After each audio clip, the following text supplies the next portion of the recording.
and learn from one another and practice these new skills. The 515th Air Mobility Operations Wing flew out Mr. Evans for facilitator training and qualified airmen from Yokota and Kadena and from all tiers, senior airman up to lieutenant colonel. And really that training wasn't hard. It was familiarization and basically how to facilitate. From our courses that we've actually held, there was overwhelming positive student feedback from our exit survey. They said they loved it. It's very well thought out. Everything on the left is actual quotes from the students that you see on the right, especially the part where it comes from. It's felt student driven and paced, but it's related to issues that they have faced in the military. So I've taken it upon myself to stay up late at night, early in the morning, given that I'm in Japan, to host Zoom, Microsoft Teams meetings, to train facilitators from all the bases that you see listed on your right. And luckily we have a great teammate who's also driven to make this change. Kyle White, Medal of Honor recipient, has teamed up with us to actually spread this education to veterans groups and to host a meeting with the Sergeant Major of the Army to see if we can leverage this in another service as well. So my ask is basically approving Project Enigma as a FFIT initiative. So that way we can create a student feedback system to measure its effectiveness, maybe 3 months, 6 months post-course graduation, and then find a home for it in the Air Force where it can be taught, whether that be career assistance advisors, education catalogs, so we can get it out to airmen, guardians, families, especially, and ensure that everyone has access to this course, because we need these skills to build relationship to leverage in a time of crisis. So that way we can fly, fight, but most importantly, live. Thank you very much.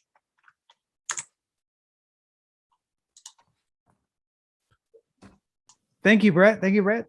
Panel, the survey will be coming out here momentarily, so please fill that out. But panel, over to you. Great job, man. Go ahead, sir. Look, he's so excited. I am excited. I'm a big fan of tools and skills for people. And so great presentation. Can you talk a little bit about why you selected the kind of modules that you selected for these tools?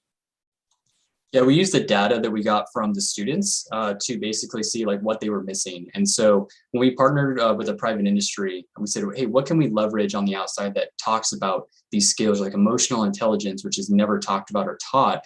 Because a lot of these airmen are like, I don't know how to communicate. I don't know how to build trust. And so we basically worked with the private industry to see, all right, what can we use to pretty much create a whole picture to train airmen on all these soft skills that they're not being taught. And so it's really awesome to see the student feedback and the lessons that they've learned and taken back to their squadrons. And the fact that they're all volunteer students, we had a sign up of, I think, 14 slots, and we had over 40 students try and sign up and be a part of it. So it's great to see that no one's forced to go. It's all volunteers. Where is this taught? Is this a standalone course? Do you want to put it with PME? What's your thought process there? Well, only a certain amount of students go through PME every single year. And so we want to make sure we diversify. So if we could get some of these concepts into PME, that would be a huge win. So that way, because PME is focused on leadership skills, but not human-centric skills. And so that is what we're trying to do, is maybe if the Air Force Learning Center, Barnes Center, if they would be willing to take a look at some of these concepts and try and put down their curriculum, would be great.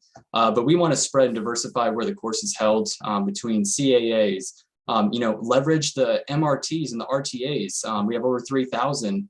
So, this could be something that we can leverage them to help facilitate this for us. Hey, Brett, is the 40 hours mostly centered around resiliency, or is it broad to communication and emotional intelligence? So it is all weaved into one together. So we talk about the soft skills and how to use it to create those connections and talk about resiliency and mental health, because having a bad relationship with your peers or supervisors really affects our airmen.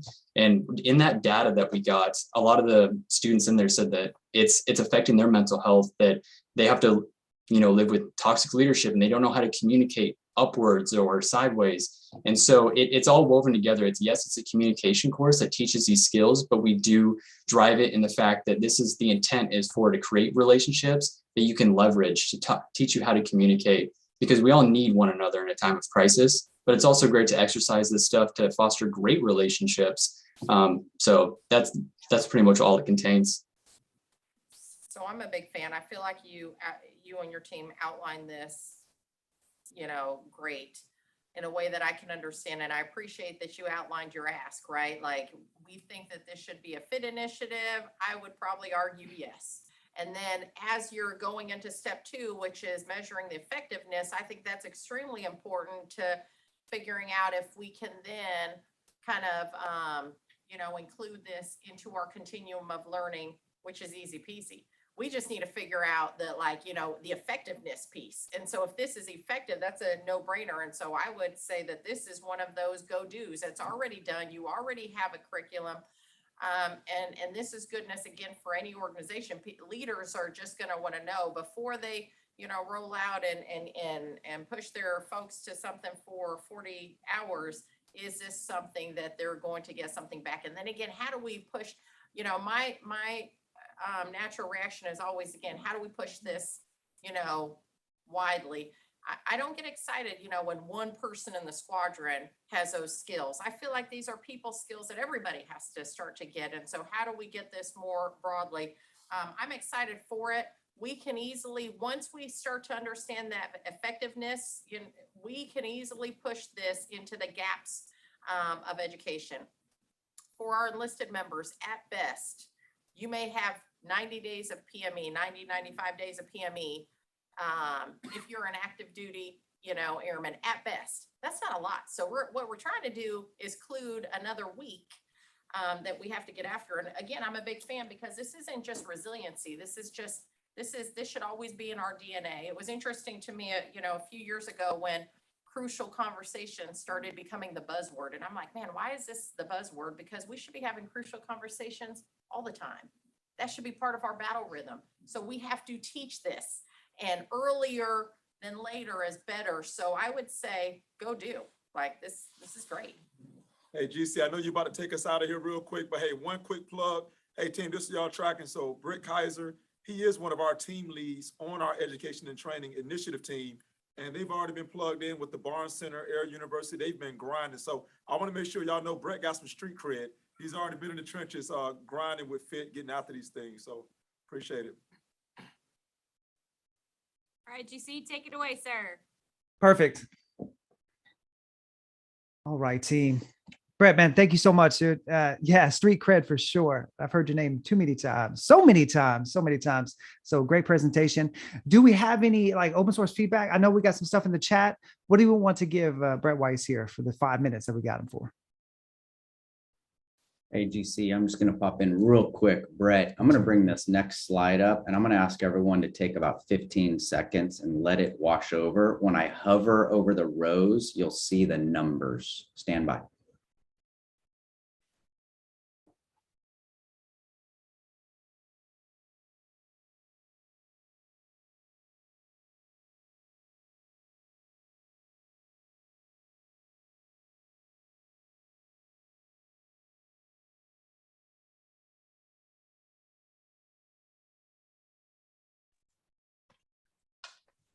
Thank you for that, JDub. So the families piece and the veterans piece, Brett, have you guys thought about that and maybe how to capture that?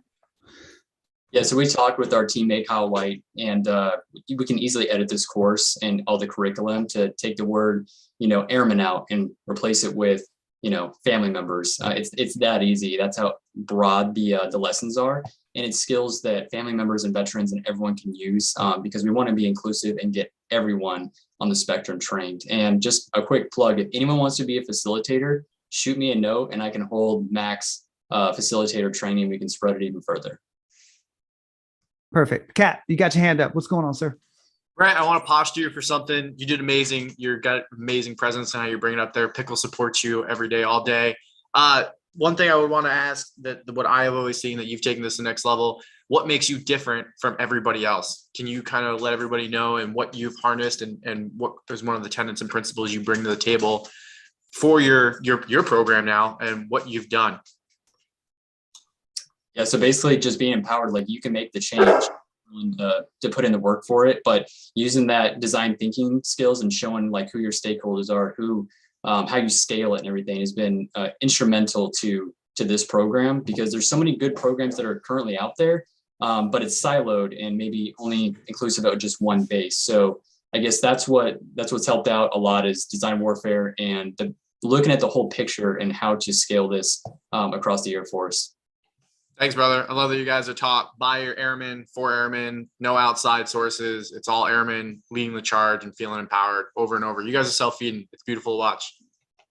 Yeah, one of the best things is like once students go through the class, we train them to become facilitators because they're bought into the program and they want to become facilitators. So it's just multiplying, itself just by being a great program and the content in there. People want to be a part of it. Perfect. Delana, over to you. You got your hand up. What's up? Hey, Brett. Awesome presentation. Amazing. I just had one question. So what is the meaning behind the name of your project? Or if there is a meaning? Yes, so Project Enigma, like the Enigma machine in World War II, we cracked the code. And so that's what we were saying with this course. We cracked the code on communication skills. So that's where we kind of pulled that from history. Love it. Love it. Awesome. That's all I had. JDub had the chart up. I saw a question in there. How do you identify who's been trained? How does a command team know that folks on their base have been trained to deliver this material? Oh yeah, absolutely. So I created a Teams page. So when I train people up, I add them to the page. I give them rights. They can add whoever they train up. So it just grows internally that way. And so we have a whole Rolodex of people that we train all across the Air Force that's located in there. And then we also have the course material on a commercial website, so anyone can access it from home. So we're trying to build that out, but we don't have an actual, besides Microsoft Teams, we don't have a platform, a standalone one or a website yet, but we're working on it. Phase 3. Jules, you got your hand up. What's going on? How are you assessing Fidelity? I love the fact that you're making the facilitator really scalable to anybody and everybody who wants to do that. As a lead MRT at my installation, I always worry about the Fidelity piece because I want to keep your program the way you developed your program. And I think that's key for everyone, especially as you're measuring the effectiveness. But how do you really keep that fidelity as you train facilitators that you didn't train?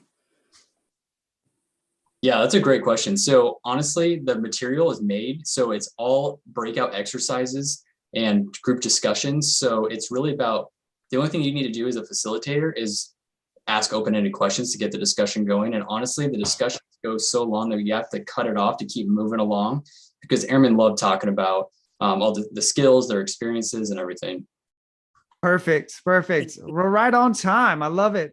Back to the panel. Great stuff. Or not just the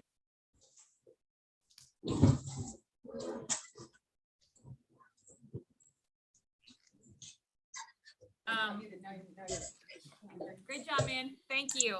Just one thing I want to say about this real quick. Like, I know you and I have talked about this offline, but for the world to hear, I appreciate that this is not just a whole airman concept. This is a whole human concept. So bravo to that, sir. Yeah. That was fantastic. Again, where I started, studying skills and those capabilities, competencies are the key to it enduring. Yeah. So, Brett, I'm a big fan already. I think what we'd like to be able to see is that effectiveness. And so I would say to the FIT team, like, go do, and then let's measure some of the effectiveness. Let's get us connected more than even the Barn Center. Like we need this, I think, as part of the continuum of learning writ large. But I would offer that we have an opportunity to maybe create a 1-hour version of Project Enigma, right? Something that you can offer senior leaders so that senior leaders understand the value of what Project Enigma does. Not just a presentation, like actually helping them, right? It doesn't matter, and this isn't an enlisted thing and an officer thing. So this is a people thing, and all people need this skill. And so how do we scale it across the board?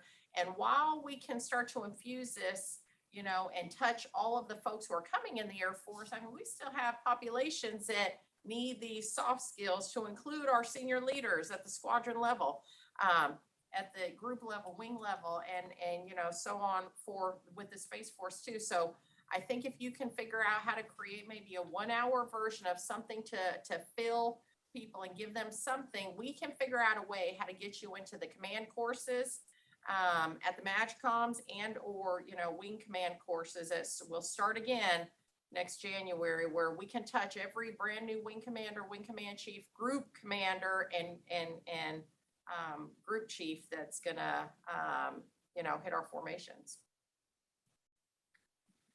So I would love to see a family type module done, just like we did with the resilience modules. We did a spouse resilience toolkit.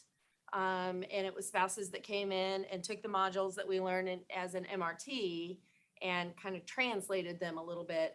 I think the benefit of that is that you've got your family members on the same page. The military member speaks, the Project Enigma jargon, and the spouse understands what his or her military member is talking about. But I see it all the time too, that spouses want to be involved. They don't know how to get involved. And I think with this, they'll learn skills. Resilience is a skill that you learn and you try and master. And I think that will bring that total force into it. I see this for the Reserve and National Guard too. Very easy. Good job. To piggyback on that, ma'am, like also if you're thinking about it, your spouse has a very different perspective than you do, especially if you are in the military. They're looking at things from the outside, right? So they can bring in a different perspective. And if like you put those two things together, holy cow, unstoppable. Unstoppable. Well, and our civilian population too, Yeah. our government services. So Hey, Brett, from the beginning, huge fan. I think one thing we got to be able to consider as well is like we've been talking about is that catalog, those 40 hours, I think that's great, for ones that have the time to get that deliberate development. But we got to be able to give that catalog to where, maybe for the senior leaders, they may need a shorter amount of time versus what different commands may need or deltas, depending on if we're talking with our airman or guardian. So I think just this, but the thing about it is not losing its essence, like the core of what it's providing. I think that's the challenge, is being able to create that catalog and difference in how much time it takes to deliver without losing its core essence of what it's delivering for that member. So Jim Scott has something up here. He says retirees are a wildly underutilized group, which just sparked an idea. Maybe once this thing takes hold, it can be farmed out to the VA. Retirees could probably jump on that, help their communities. So thanks for that, Jim Scott. For that cultural understanding. Yes, Which ma'am. is so important to facilitate. I really like how it's more to offer to people. So whatever training and education that's put out there through EPME, and then as like through CAAs, through the career assistance advisors for that continuum. That's one thing we were discussing, and there's more from what I've seen from my perspective. People want more, and they'll get at it, and they love the opportunities to just grow and have those skill sets that they don't already have. Yeah, Brett, again, I think if you can, like, I saw a comment where somebody asked if this was total force. The answer has got to be yes. Again, we have got to make sure that our reserve and our guardsmen get this. If you can figure out how to transport that into a 1 hour or something, let's figure out how to do this. I've got a senior enlisted leader summit coming up in August or September timeframe, August, where I'm going to have every command chief across the Air Force there and every CFM. So I would love to give y'all time on the stage and oh, by the way, the Guard and Reserve, command chiefs will be there as well. And so we can give them the appetite for the goodness of what this is. But again, I don't want it to be like hey, here's what we're doing. I need them to gain something from it, because that's when you get the buy-in. That's when they're like, man, I just learned some stuff. And now I want I want to figure out how to get this transportable to my installation and through my formations. Great job. GC, over to Perfect you, sir. stuff. Awesome. That is what I'm talking about. I heard it go do. Perfect. So let's transition to the next one. Brett, thank you again, sir. Jen, welcome back. Total Mental Health Initiative. You got 5 minutes on the clock whenever you're ready. She's got the paper on the camera. Yes. Perfect. Over to you, Jen. Sorry about that. Hello again. Most of you already know me at this point, so I probably don't have to introduce myself, but I will again. I'm Chief Master Sergeant Jen Cox. I've served almost 26 years now, and it's really hard to say this, but it wasn't until the pandemic started that I realized I was in trouble. I had nightmares every night for 3 months and was just about to start trauma treatment for PTSD when my 11-year-old told me life wasn't worth living anymore. I don't really think I knew what true psychological pain was until that moment. If I hadn't been fortunate enough to have an outstanding mental health provider at the time, I'm not so sure I'd be here today. Getting help for PTSD, trauma, anxiety, and depression has opened my eyes to what patients and providers go through. And I'm passionate about solving the mental health crisis because my work with mental health saved me. Before I take off the uniform, I want to give back to our people. I realize how important it is to get after the issues of providing responsive, quality mental health care. These quotes you see are not just from our airmen, they're from my airmen. We see the cries for help every day, anger at the system that's overrun with people needing help. None of us are immune and none of us are alone. Have you ever been so depressed that you couldn't get out of bed? Was there a time when you couldn't find the energy to take a shower? You only leave your house to go to work just so you won't lose your job? You've called the mental health clinic 3 times in the past year, but each time they tell you they'll call back and they never do. You decide to walk into the clinic, but you worry about bumping into someone you know, that somebody might see you. You worry they might think less of you. They ask you to fill out a bunch of forms, but the computer freezes after 20 minutes and you have to start over. The forms ask questions about whether you thought about hurting yourself, but you lie because you're afraid you'll lose your job. When you finish, they tell you, you can't see a provider and we'll have to see a tech. That bothers you, but you don't say anything. After you finish, the A1C tells you the next available appointment is in 6 weeks, since you aren't suicidal. You think you might be after 6 weeks. Now, imagine you're the provider scheduled to meet this client after 6 weeks. You've been at work for 12 hours the day before because Alta was down and you still need to put your notes into the computer and finish your extra admin duties. You took on additional admin duties because your clinic has lost 4 psychologists in the last 3 months and there aren't enough providers to go around. You see frustrated and angry airmen every day, and you get them when they're already at their breaking point. This morning, you're running late from a hospitalization with one of your patients. The new clients waited 6 weeks to see you. You apologize profusely, but you can see the lack of trust in their eyes, the anger, the frustration. You know you need to work hard to repair the damage and may have lost this patient already. How might we facilitate prompt and responsive mental health care support? We all have stories about how hard it is to get the support we need, and we probably all have ideas about how we can improve care. There are so many barriers to giving and receiving quality mental health care, and this just isn't an Air Force, Space Force problem, it's a worldwide crisis. Today, we ask for the go-ahead to establish a first encounter mental health pilot program. The program will use volunteers from across the force because we've identified this first encounter as a potential quick win and a necessary step towards solving the mental health crisis. We'll use volunteers to walk through the intake process, and we'll also utilize volunteers to report on real life experience with this first encounter with mental health to gain perspective and a clear picture. Here are just some examples of potential information we could collect. It's also important to receive the provider perspective, and we know, especially after today, talking about it's really important to get that provider perspective at the ground level. Their clinic circumstances can greatly influence the care they are able to provide, and we need to know about that too. We chose to improve the first encounter as one of our short-term goals because of its importance. Studies show that 70% of clients drop out within the first 3 sessions. As I've been told by a trusted provider in the VA, the average number of mental health encounters a veteran receives is 1. We must make that appointment count. It's how we save lives. Our pilot program is the first step in fixing the mental health access to care issue. As Chief Bass and General Brown mentioned in Airman's Time, care cannot be outsourced. We say our people are our most valuable resource. Now is the time to show our people we mean what we say. Thank you for giving me the opportunity to present the Mental Health First Encounter Initiative today. Thank you, Jen. And JDub, thank you for posting the survey. Everyone, please visit that as we give it back to the panel.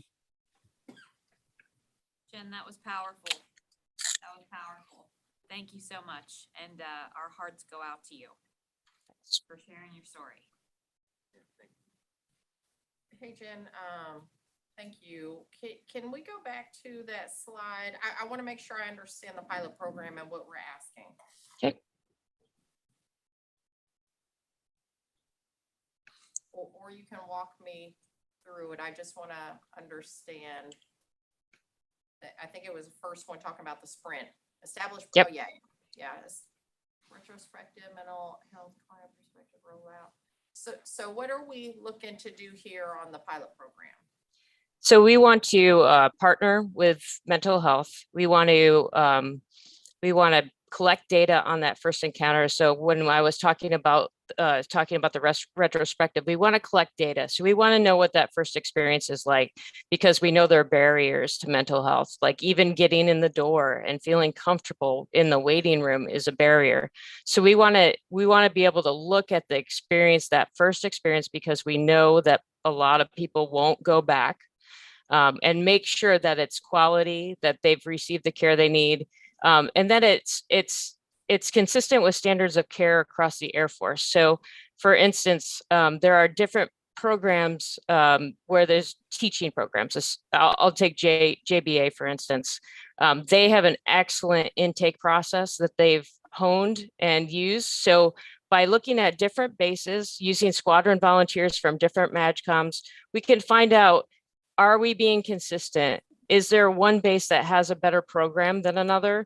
Can we utilize those resources as best practice and perhaps have a repository where we collect all this data and it tells us, hey, this is working. If you're able, you could use this model to help you give better care, especially in that first appointment. I really applaud this. I went in for help years ago, and that first impression kept me from going back for years. So this is key. I'm just curious. There was a pilot done in the Air Force some years ago called Zero Suicide, and it was intended for all health providers to receive some skills in terms of assessing individuals who come in who might be in crisis, whether you're in the dentist's office, a dental hygienist, or you're in the mental health clinic or in internal medicine. There was this, and that was a best practice in society. I'm just curious if you were collecting anything from that or any other best practices from society on this initial intake. So that's interesting, sir. I don't know about that specific initiative, but I do know that some of the best practices that we're utilizing that are effective are coming from the VA.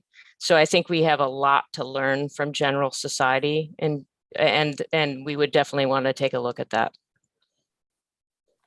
Our local healthcare in Colorado Springs, it's Operation Zero. So I think something very similar. It's with our healthcare providers in the community, not on base. And I think that's something to take a look at as well. Then my question on the volunteers, rehashing your story over and over and over is, that is a huge barrier. What kind of training do you see your volunteers, taking to get them kind of certified, if you will, to be a volunteer in the mental health pilot program? I think that's what the great thing about this is.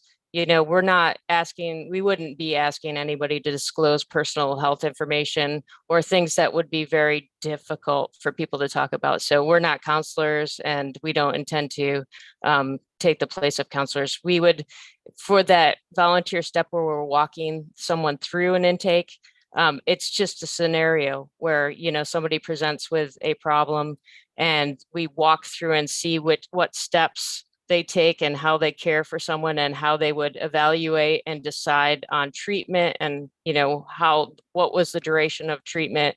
How long are they going to have to wait for their next appointment, that kind of thing. The volunteer information on the other side, where people actually talk about their real life experiences. Again, we won't ask for specifics, and they may want to share. But sorry, the view just changed and it threw me off a little bit. But so we wouldn't necessarily ask for those specifics that, get into the nitty gritty, because it's not our jobs, and it really isn't our right to ask somebody to disclose that kind of information. It's very uncomfortable. All right, Thank you, Jen. Let's huddle. Oh, I'm sorry. Cut you No, off. you're good, man. You got it. Go. Cut you off. Let's huddle. Let's huddle together, and then we'll let the panel discuss, and we'll come right back. All right, perfect time. Thank you so much, Jen. So there was questions in the chat. Okay. JDub posted the Mentimeter results. Perfect. So we can look at those. Brian, I think you were the first with the question. You want to hit that up first too, sir? Yeah, I was just wondering, you're asking for more data, and I think a lot of the providers and things are getting burnt out on providing a lot, Right. trying Yeah. to derive all this data. So I'm trying to think of ways where it could be automated and take some of that burden off to get that data that everyone still needs. I think you're dead on, that our providers are burned out, and we shouldn't and can't really ask much of them. There are a couple of teaching hospitals that I think it might be prime to kind of partner with. That way it's a learning experience for the students who are going through it. Otherwise, yeah, I think automated might be a great thing, especially for that second component where we're asking people to talk about, their real actual experience that they had when they went in with a problem. I would, if you have ideas about that, I would love to have you on the team moving forward. I do actually, a few. So yeah, let's connect. Wonderful. Can you, I'm going to send me a direct message, but I'll send you my email address, and then I'll get you connected with us on Slack. We have You got it. It's not preventative mental health. I think it's mental health care beyond. Essentially, it's, from the first visit, moving beyond, how can we maintain? Right. Yeah, I'll be in Jen, touch. I cannot say enough good things about Brian. Seriously, he's a great warrior to have on your team. Wonderful. Abigail, you got your hand up. What's going down? You're on mute still. Oh, you still muted? Nope. Now we're off. Okay. I just had something to add to that, and then a question. So are these volunteers going to be actual people that have real problems, or just someone that says, I'll volunteer to go in and see how the process works? I think the initial one where we're walking through with mental health technicians and those kinds of things, I think those need to be volunteers that it's a scenario instead of an actual problem that they incur. And then when we ask for surveys and questionnaires, I'd like to hear from people with real problems. They don't have to disclose their problems in any way, shape, or form, but I want to hear about their experience and how they felt they were treated and how long they had to wait, those kinds of things. So yeah, I'm getting my degree in clinical mental health counseling. So besides being very sensitive to it because I have my own issues, I know how sensitive things can be for people, and I don't want people to be burdened with having to talk about things they're not comfortable with. And then just the other thing about the providers, I think that that's a really important piece, because each provider in each clinic is going to have different capabilities there based on how many people they have. Right. So I think collecting that data is really important with this volunteer thing, like simultaneously, so that you can really see, okay, they only have 2 providers. So that may be why wait time was 30, 60 days to get in. Another clinic may have 5 providers, things like that. That's a really good point, and I didn't hit that home at all, but that's excellent information. Thank you. Cool. I love the idea. Great presentation. Thank you. And just so you guys know, I have so many other ideas about different things, provider burnout, manning, those kinds of things, but those were such big issues. We felt like we could start with this and then move on from there and keep trying to tackle all the really big problems that we see in mental health. Perfect. Thanks, Jen. Priscilla, we got 1 minute on the clock. Go ahead. Yeah, the only other thing that I would recommend is look at like DHA numbers, because DHA has a limited access to care number. Right. And I can tell you right now, even for our installation, they're functioning at a 300% capacity and they're fully staffed. So that access to care, we're like, man, how do we even get remotely close to that DHA number when we're already drowning as it is? Right. And I think most installations are kind of feeling something similar, especially with the provider cuts that are coming from DHA. Is look at what the minimum that they're already being asked to do and see how that can be formulated to fit with the plan that you're looking for. Gotcha. Yeah, that's really excellent information. Yesterday, SimStaff mentioned that we were 80 to 90% manned in some capacities, but it sounds like even fully staffed, we can't handle the load we have. And then, yeah, there's some really interesting ideas that some people are getting at to try to provide care when they're fully staffed and they just cannot, like group counseling sessions, those kinds of things. And, but yeah, that's really helpful. Thank you so much. Perfect, Jen. All right, let's transition back to the panel. Final remarks. Hello. Good discussions, Jen. Like you had us fired up here. Hey, so I want to continue the conversation. But here's what I want you to know. You have my full support on however we can help get after that. I don't want to drive where I think your headspace is with how we want to collect this very important data. I love that it's data that's collaborating with our mental health providers who want to do what's right for airmen and guardians and family members. And so I think that partnership is key to everything. I will tell you though, my headspace where it is, but I want you to let me know how I can best support you. My headspace is actually that I send a note to every command chief at every installation and say, I expect you to be the sensor to go there and do this. But I don't want to, I think, perhaps change the data that you're trying to get, which I think is important. And the example that I used of why I think it's important that senior leaders understand is when I was the command chief at 2nd Air Force at Keesler, I went to mental health just to see the experience that all of our airmen go through when they go to mental health. And it was pretty eye-opening. I just, I didn't make an appointment. I didn't tell anybody I was coming. I just cold walked in and I was like, so Airman Bass is here and Airman Bass has a problem. I would like to talk to somebody. And then what did I get? Like the clipboard with 8 pieces of paper and go over into this room and fill it out. And I'm like, no, I don't think you understand. I'm like at my last straw, right? Like I'm about to freak the hell out. Like I need to talk to somebody. And it was not a good process from the experience that I had. And I truly just wanted to see the process. Right. And then I actually went back and I spent time with the mental health providers and just talked to them and experienced and understood their challenges, which I think is extremely important to understand that piece. And that's where I started to understand that again, many of the folks who go in are not necessarily needing clinical help. They just need to know somebody cares. So I think the data that you can provide is great. If you think that it's useful that we capitalize and use it,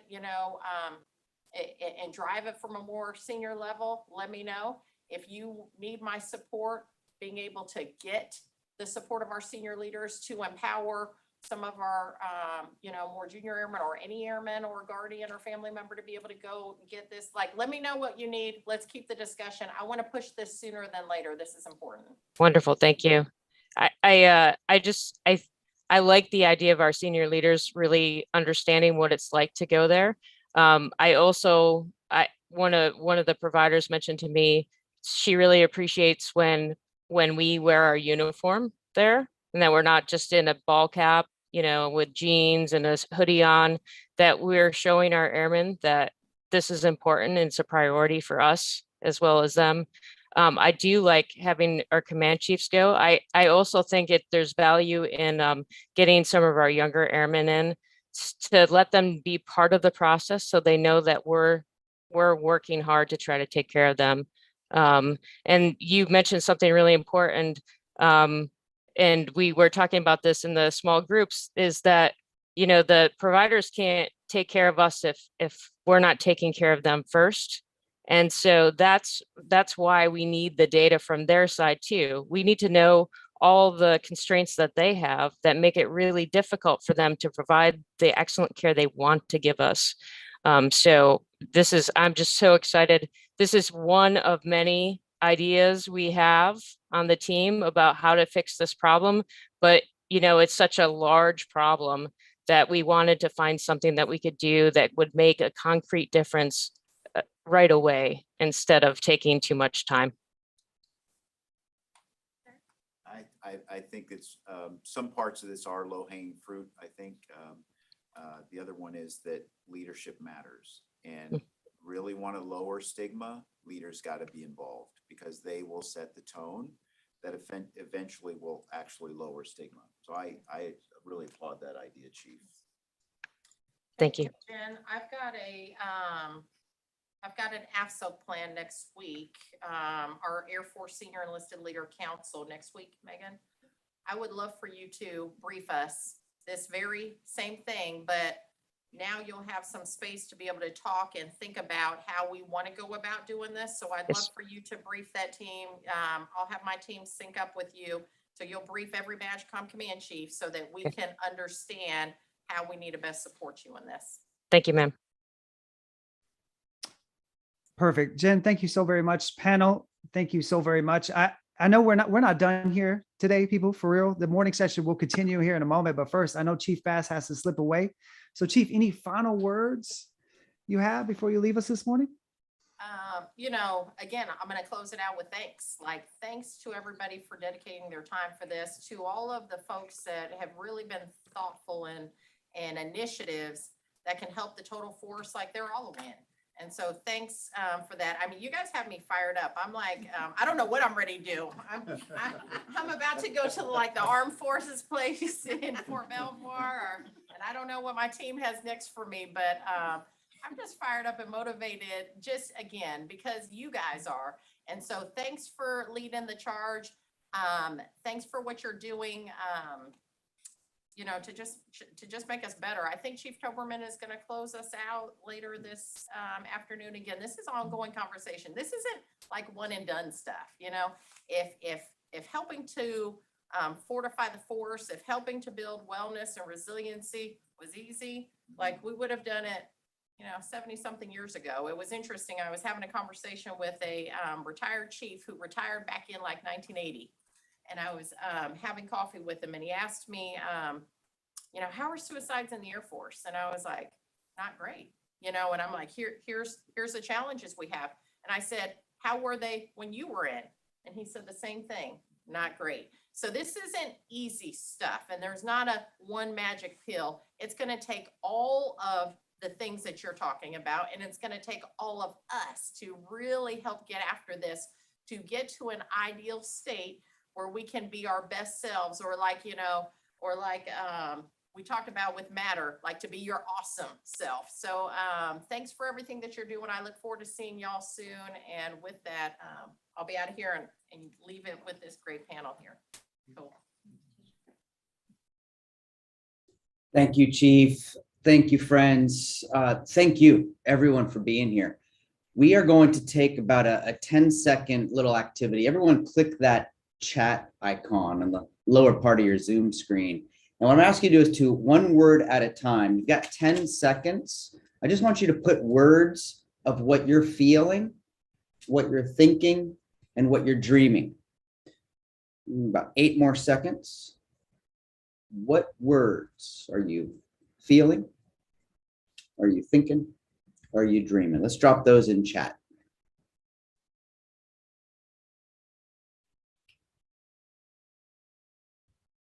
Those of us who have been around for a while, we sometimes will see something happening in front of us that we look back and go, oh man, this kind of reminds me of something that we tried a while back. Cover your camera if you're wondering, how is this going to be different than what we've already tried? How is this going to make a mark over what we've seen before? I got 3 words that I want to throw out there. Write these down somewhere. Time, times, and timing. It takes time. We hear that over and over again. I start to work with a leader who's about to take command or about to take an SCL position or about to drop in as a unit director of a civilian division. And one of the things they'll tell me is that they're concerned about the time it's going to take to change that culture. And then I come in and I go, but how many times will you get? How many times will you walk by your front office? How many times will you walk down the hallway? How many times will you stand in line at the coffee shop or the BX? And timing. I need everyone to write this down. 3 May 2022. Y'all realize we've never been here before. Those of us alive on the screen have never exited a pandemic before. Those of us right here today have never seen May the 4th be with you 2022. So it's timing. And over again, as I was changing between speaker view and gallery view, and I'm watching some of you consume this information. You didn't just receive what you saw and heard and felt today, you consumed it. If you've been taking notes, grab that piece of paper, hold it up to the camera. Everybody click gallery view. Hold your notes up, folks. I want everyone to see. Look at this. Ideas that made it through your hand onto a piece of paper. Let me leave you with this. There are 3 conversations you can have at lunch today. Cover your camera. Who's coming back for the working groups? Let me just see who I can talk to. Who's coming back for working groups? There are 3 conversations you're going to have in your working groups this afternoon. You're going to talk about what you see happening. You're going to create the context, right? So there I was. You got to let us know where you're coming from, what you're sitting with, what you're seeing, hoping, and feeling. Then you're going to have conversations because you're in the room where it's going to happen. Because you're going to bring people with you. And by the way, for those of you coming back for working groups, we're going to open those groups at the top of the hour. So that'll be 12 p.m. Eastern. And over those 2 hours of working groups, the invitation is solid, secure, and open to you. Have conversations so that you are the change you want to see. I said it yesterday. I'll repeat it today. If I ever see you again, you're going to hear it come out my mouth. We are the they we wish we had. We are the they that we wish we had. Earlier this morning, I invited you to take out your cell phones, open to a text message app, and scroll to the bottom. Here's my challenge to us. Let's go buddy check 5 people. Buddy check with them and buddy check to them. Folks, we're going to take our lunch break. This room will open up again at 1200 Eastern. For those of you coming back, thank you for coming back. For those of you who we will see on the next time, wave on your way out. And if you need anything, please stand by and we can answer questions before you go. Let's do one last reaction up on the screen and let's go to lunch. Thanks, everybody.